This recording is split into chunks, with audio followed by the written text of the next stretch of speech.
الراجل اللي قدامك ده في يوم وليلة صحي لقى نفسه فاقد الذاكرة. بس مش دي الصدمة انه اكتشف انه كان اخطر مجرم في البلد، نصاب وحرامي، والبوليس واخطر عصابات البلد بيدوروا عليه. تخيل تبقى شخص غلبان وفجأة تكتشف انك كنت وحش. استنى بس، لان اللي جاي هيقلب كل توقعاتك. ولو بتحب النوع ده من القصص اعمل اشتراك عشان الجاي اقوى بكتير. ويلا نبدأ حكايتنا مع أحمد، مدرس الكيمياء الغلبان.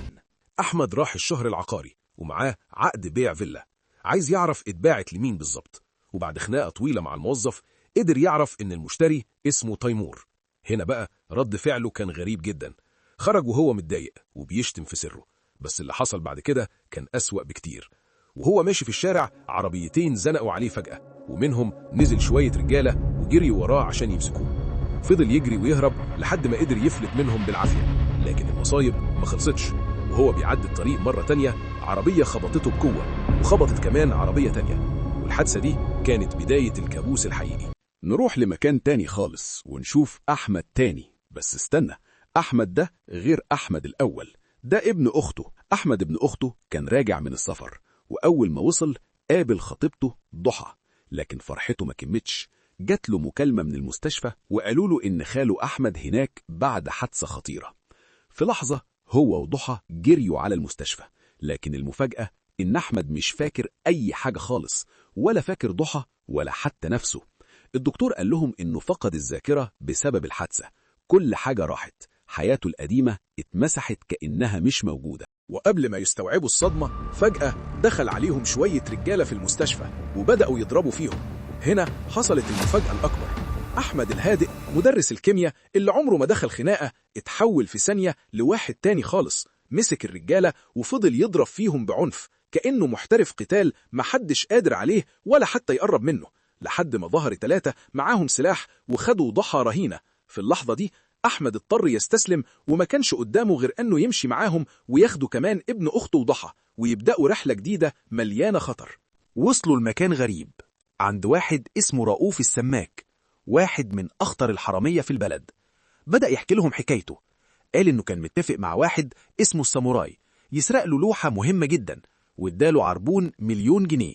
لكن الساموراي سرق اللوحة واختفى، ومن ساعتها مش عارف يوصل له. أحمد وابن أخته وضحى كانوا مستغربين إيه علاقتهم بكل ده. لكن الصدمة لما رؤوف قال لهم إنهم هنا علشان يحكموا على الساموراي. لو كانوا مكانه هيعملوا فيه إيه؟ سؤال بسيط، لكن إجابته كانت بداية مصيبة أكبر بكتير. أحمد رد على رؤوف وقال له إنه لو مكانه هيجيب الساموراي ويعلقه ويديله علقة محترمة تخليه يندم، وبعدها يديه مهلة أسبوع يرجع فيها اللوحة. كلام منطقي، لكن اللي بعده كان أخطر. ضحى تدخلت وقالت لو اختفى تاني يبقى خلاص لازم يتخلص منه نهائي ويرميه للسمك اللي عنده، السمك اللي ممكن ياكل إنسان في أقل من 30 ثانية. رؤوف ابتسم وبص لأحمد وقال له خلاص كده حكمته عليه، واللي جاي بقى كان صدمة العمر. قال له بالنص الساموراي هو أنت. أحمد اتصدم وقال له إنه مجرد مدرس كيمياء وملوش في الكلام ده، لكن رؤوف ما اقتنعش واداله مهلة أسبوع يرجع فيها اللوحة، وإلا نهايته هتكون صعبة.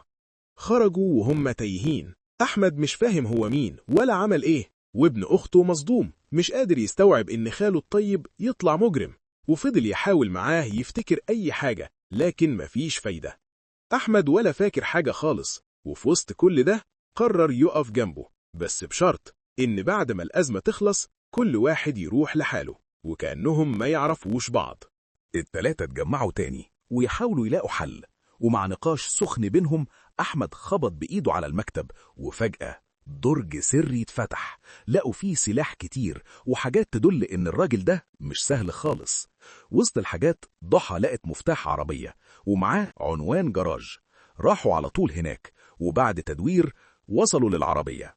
أول مفاجأة، عامل الأمن قال له يا معلم سعادة، يعني أحمد ليه اسم تاني. تاني مفاجأة، لقوا موبايل بيفتح ببصمة وشه، يعني الموبايل ده بتاعه فعلا. لكن الصدمة الكبرى كانت جوه الشنطة. فتحوا شنطة العربية لقوا كارثة، إيد مقطوعة. أيوة، إيد بني آدم. هنا الوضع بقى مرعب، لكن كملوا.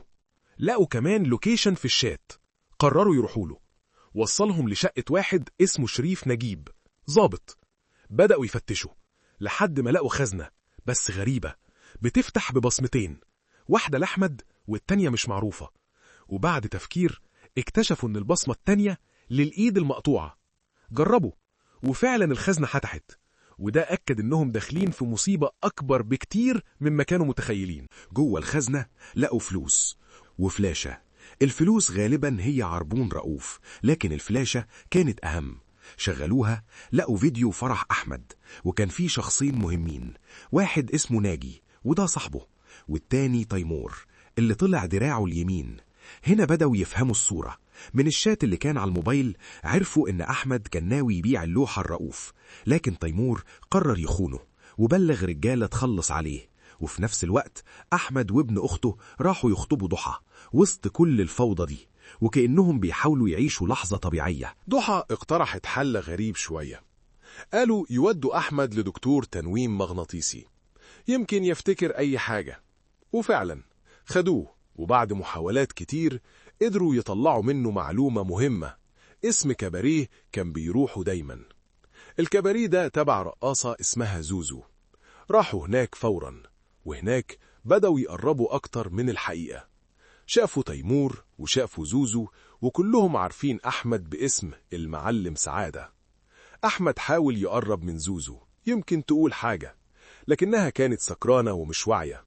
فجابوا الدكتور هناك وخلوها تحت التنويم المغناطيسي، وهنا بدأت الخيوط تتجمع. زوزو قالت لهم سر خطير، إن ناجي هو اللي معاه اللوحة دلوقتي.